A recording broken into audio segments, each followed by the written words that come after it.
아름다운 것은 없습니다. 우리 임마누엘 찬양대가 숫자는 적지만 얼마나 열심히 하는지 몰라요. 그 모습이 하나님이 기쁘시게 받으십니다.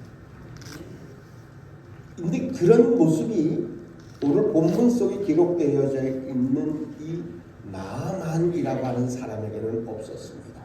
내가 아람의 군대 장관이야. 그러니 모든 사람들은 내 앞에 오면 머리를 조아리고 아니면 얼른 나와서 내 모든 것을 보고 나를 경배하고 나를 높여주기를 원했던 겁니다. 그런데 성경의 기록을 통해서 보니까 이 엘리사라고 하는 선지자는 그 앞에 나아가서 머리를 조아리거나 그를 아주 귀하게 이제는 대접하지는 않았습니다. 사람들은 너나 할 것 없이 자기를 높여주는 사람을 좋아합니다. 그래서 자기에게 별로 그렇게 썩 머리 숙여 가면서 그렇게 이제 조아리고 않거나 자기를 그렇게 대접하지 않는 사람을 보면 나에게 감히 이런 생각을 가지게 됩니다. 자기에게 굽신거리고 자기에게 엎드리는 사람을 이제는 토닥거리려고 하는 것이 바로 인간의 본성입니다. 오늘 본문에 기록되어져 있는 이 나아만의 모습이 그랬습니다. 군대 장관이고 이제는 많은 무리를 몰고 다니는 그런 사람이었습니다. 그런데 이방의 저쪽 조그만 나라에 선지자라고 하는 엘리사가 자기가 가면 감히 얼른 버선발 그 모습으로 자기 앞에 나와서 머리를 조아리고 이제는 자기를 대접할 줄 알았는데 성경의 기록을 통해서 보니까 엘리사는 그것과는 정반대의 모습을 우리에게 말씀 속에서 보여줍니다. 저기 강에 가서 7번 몸을 담궈 끝이에요. 그러면 그리고는 보내버립니다. 대접받을 줄 알았던 이 나아만이 선지자라고 하는 사람이 콧배기도 안 보이고 자기에게 와서 굽신거리지도 않고 그냥 말 한마디 하고는 이제는 가버리고 마는 겁니다. 그게 전부였습니다. 자기가 생각할 때는 와서 이제는 무언가를 좀 해주기를 원했는데 아무런 행동을 취하지 않습니다. 그냥 가서 몸을 담궈 끝입니다. 성경의 기록을 통해서 보니까 얼마나 어쩌면 이 나만이 황당해했는지도 모르겠습니다. 성경의 기록을 통해서 보니까 이렇게 엘리사가 말합니다. 사자를 보내서 말합니다. 너는 가서 요단강의 물을 7번 이제는 씻으라.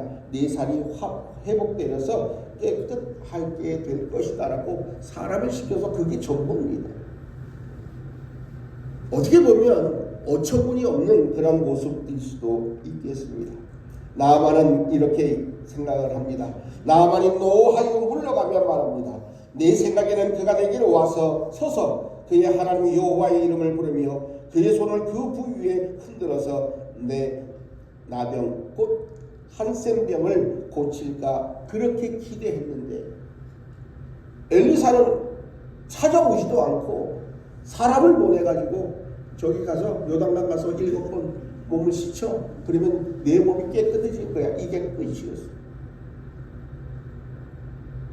내가 그래도 아주 힘센 나라의 그러한 군대 장관인데 감히 나를 이렇게 대접해? 이 모습이 나만의 모습이었습니다. 그런 그가 성경의 오늘 본문 속에 뭐라고 성경은 말씀하고 있느냐 하면 15절을 함께 읽어갑니다. 시작. 나만이 모든 군대와 함께 하나님의 사람에게 도로 와서 그의 앞에 서서 이르되 내가 이제 이스라엘 외에는 온 천하에 신이 없는 줄을 알아이다. 청하건대 나의 종에게서 예물을 받으소서. 처음의 모습과는 전혀 이제는 달라진 모습입니다. 자기를 종이라고 그렇게 이야기합니다. 그리고 내가 가지고 온 이 예물을 좀 받아주세요. 이제는 역전되버리고 말았습니다. 감히 나한테 이랬던 사람이 이제는 나는 종입니다. 그러니 내가 가지고 온 선물 이거 좀 받아주세요. 어떻게 이런 일들이 일어날 수 있었을까?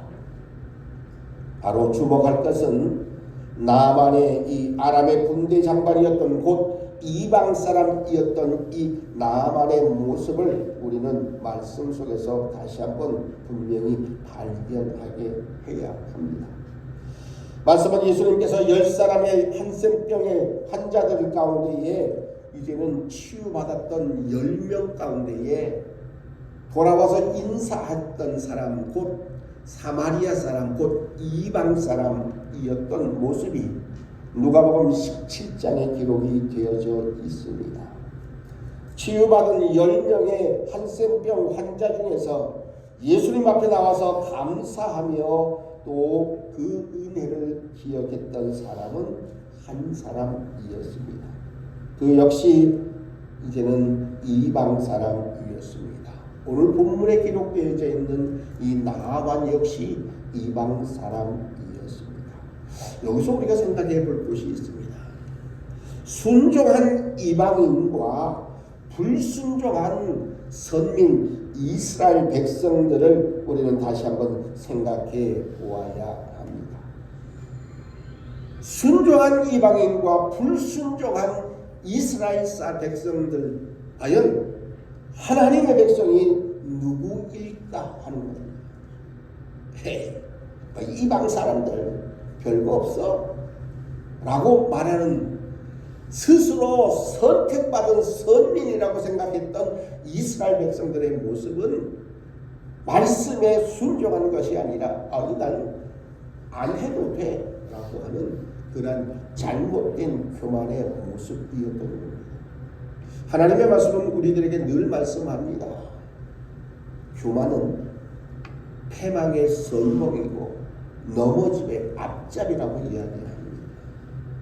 우리는 선택받은 백성이니까 괜찮아, 천만의 말씀입니다. 하나님이 진실로 누구를 원하시느냐?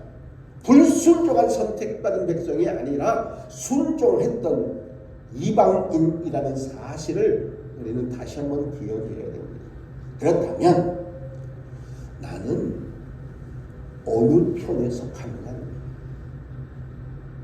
나는 선택받은 백성이야 라고 불순종하는 이, 아니면 나는 선택받은 백성은 아니지만 나는 이방인이었지만 하나님의 말씀에 순종하는 사람인가 하는, 이것이 중요합니다. 교만은 스스로를 넘어지게 합니다. 스스로를 망하게 합니다. 오늘 말씀에 순종한 나만에게 나타난 역사는 놀라운 두 가지의 역사입니다. 하나는 치유의 역사입니다. 그의 몸은 어린 아이같이, 갓난아기같이 그 피부가 이제는 한센병에서 완전히 이제는 노임을 받게 됩니다. 깨끗해졌습니다. 그것이 첫 번째 놀라운 역사입니다. 두 번째는 그의 생각과 그의 삶이 이제는 변화되었던 겁니다.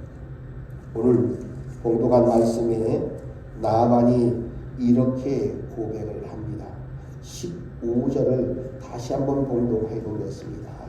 나만이 모든 군대와 함께 하나님의 사람에게 도로 와서 그의 앞에 서서 이르되 내가 이제 이스라엘 외에는 온 천하에 신이 없는 줄을 아나이다. 청하건대 당신의 종에게서 예물을 받으소서. 그렇게 이야기합니다. 내가 종입니다. 그러니 내가 드리는 예물을 좀 받아주십시오 라고 자기를 아주 낮추는 겸손의 모습을 말씀 속에서 보여주고 있습니다. 뿐만 아니라 이제 이렇게 그는 이야기하고 있습니다. 나만이 말합니다. 그러면 청하건대 노새 2마리를 실은 흙을 나의 당신의 종에게 주소서. 여기서도 계속해서 자기를 낮춥니다. 그러면서 그가 고백을 이렇게 합니다. 이제부터는 종이 번제물과 다른 희생제사를 여호와 외 다른 신에게는 드리지 아니하고 다만 여호와께 드리겠나이다. 그 전에 그의 모습은 교만하고 자기가 최고인 양, 아주 뻣뻣한 삶을 살았던 그가 이제는 바뀌어졌습니다. 자기를 낮출 수 있게 되었습니다. 자기는 종이라고 그렇게 고백을 합니다. 그리고 또한 고백하기를 하나님 여호와 하나님 외에 그 어떠한 신에게도 이제는 오늘 말씀 그대로 이제는 번제물과 다른 희생 제사를 여호와 외 다른 신에게는 내가 드리지 않겠습니다 라고 고백을 하고 있다는 사실. 즉 치유받은 것으로 끝난 것이 아니라 그의 삶의 모습이 변화되어졌습니다. 치유라고 하는 것은 온전한 치유는 삶의 변화가 동반되어져야 됩니다. 내가 잘하겠습니다 라고 말하는 것으로 끝나는 것이 아니라 삶의 모습이 그 말씀대로 이제는 순종하여 사는 삶의 모습으로 바뀌어야 하겠다는 사실입니다. 성경은 치유 자체보다 치유받은 자로서의 합당한 삶의 변화를 더욱 강조하고 있는 겁니다. 치유의 목적은 단지 병에서 낫게 하는 것이 아니라 온전한 삶의 변화가 있어야 한다는 겁니다. 여러분, 누가복음 17장에 기록되어져 있는 10명의 이 한센병 환자들의 모습을 우리는 너무너무 잘 압니다. 가서 제사장에게 너희들 몸을 보여주어라 하고 예수님이 말씀하셨을 때에 이 10사람이 신나게 쫓아갑니다. 그리고 다 나음을 입었습니다. 그리고 제사장에게 나 멀쩡해 깨끗해 다 낫습니다 라고 하고는 이제는 9명은 가버리고 말았습니다. 그런데 한 사람 사마리아 사람은 예수님 앞에 다시 돌아와서 엎드려 이제는 경배하며 감사합니다. 그때 주님이 하신 말씀이 무엇인지 성경은 우리들에게 말씀하고 있습니다. 내 믿음이 너를 구원하였다는 겁니다. 육신의 치유한 그것으로 끝이 아닙니다. 영혼의 구원까지 하나님은 예수님은 그에게 분명히 말씀하셨다는 사실입니다. 곧 이제 신난다. 나는 깨끗해졌어. 내 몸은 이제 멀쩡해. 그리고 그것으로 끝나고 9사람은 그렇게 끝났지만 한 사람은 돌아와서 그 은혜에 감사하고 그 은혜에 이제는 엎드려 그 은혜를 다시 한번 아뢰보겠습니다. 그 결과가 뭡니까? 몸만 깨끗해졌습니다. 9사람은. 그러나 이 한 사람은 놀랍게도 육신의 치유함으로 끝난 것이 아니라 영혼 구원의 놀라운 은혜와 축복을 함께 허락받았다고 성경은 말씀하고 있습니다. 나아만은 아람 왕이 섬기는 이방신 앞에서 이제는 신하로서 예를 갖출 수밖에 없는 자신의 불가피한 상황에 대해서 오늘 말씀 18절에 보면 이렇게 이야기합니다. 오직 한 가지 일이 있사오니 여호와께서 당신의 종을 용서하시기를 원한다고 그렇게 이제는 부탁합니다. 또 내가 주인께서 이제는 림몬의 신당에 들어가서 거기서 경배하며 그가 내 손을 의지하게 될 텐데 내가 림몬의 신당에서 몸을 굽히오나 내가 림몬의 신당에서 몸을 굽힐 때에 여호와께서 이 일에 대해서 당신의 종을 용서하시기를 원한다라고 그렇게 고백하고 있다는 사실. 내가 불가피하게 이제는 내 마음은 오직 여호와 하나님만을 바라보지만 내가 어쩔 수 없어서 이제는 왕이 내 손을 의지하기 때문에 내가 어쩔 수 없이 림몬의 신당에 들어가기는 하겠지만 거기도 머리를 숙일 수는 있지만 그러나 그것으로 인해서 나를 이제는 버리지 아니하고 또 용서해 주시기를 간구하는 나만의 변화된 모습을 우리들에게 보여주고 있습니다. 비록 외조로는 하나님만 섬길 수 없지만 중심은 오직 하나님만을 섬기겠다고 하는 확실한 믿음의 고백인 것입니다. 이것을 본 엘리사가 그에게 말합니다. 평안히 가라.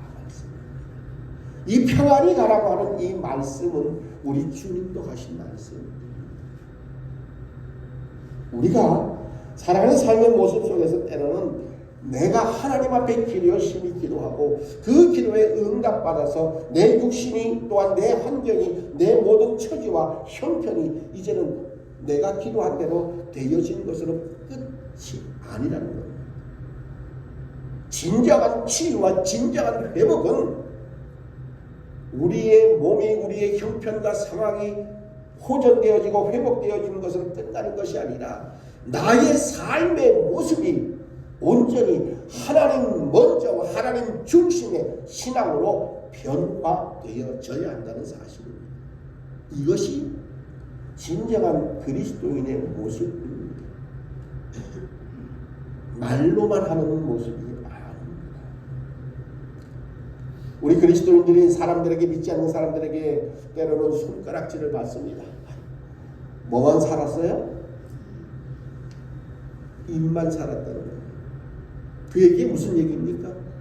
말은 제대로 하는 것 같은데 삶의 모습은 변화가 없다는 겁니다. 입만 살았다는 겁니다.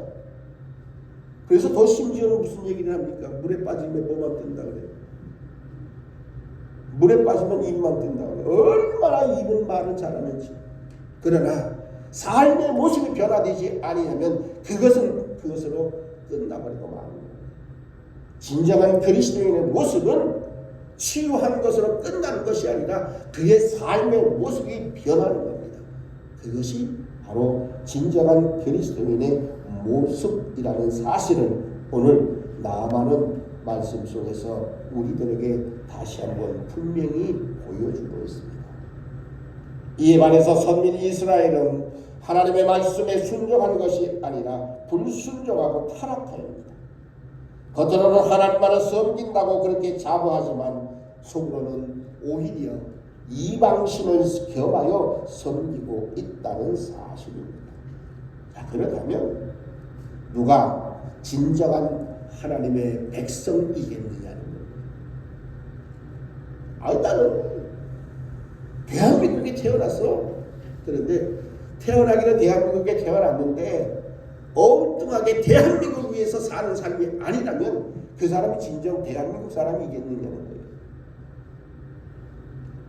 대한민국 사람이라고 얘기하면서 대한민국의 사람들, 백성들, 국민들을 위해서 살지 아니하고 엉뚱하게 자기의 위치만을 보존하기 위해서 여기저기 쫓아다니면서 굽신거리고 이제는 하는 사람들이 과연 진정한 대한민국의 백성이냐? 아니라는 거예요.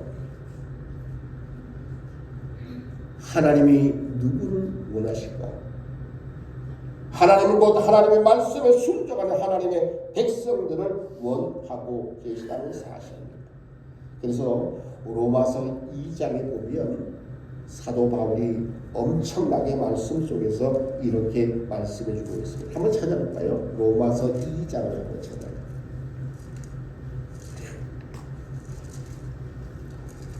어떻게 사도 바울은 이렇게 말씀하고 있느냐 하면 로마서 2장 24절 말씀.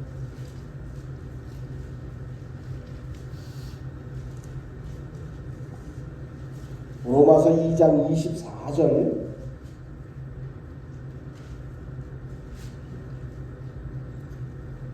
찾으셨으면 제 성경은 242쪽에 있는데 찾으셨으면 함께 목록해 보겠습니다. 로마서 2장 24절입니다. 시작.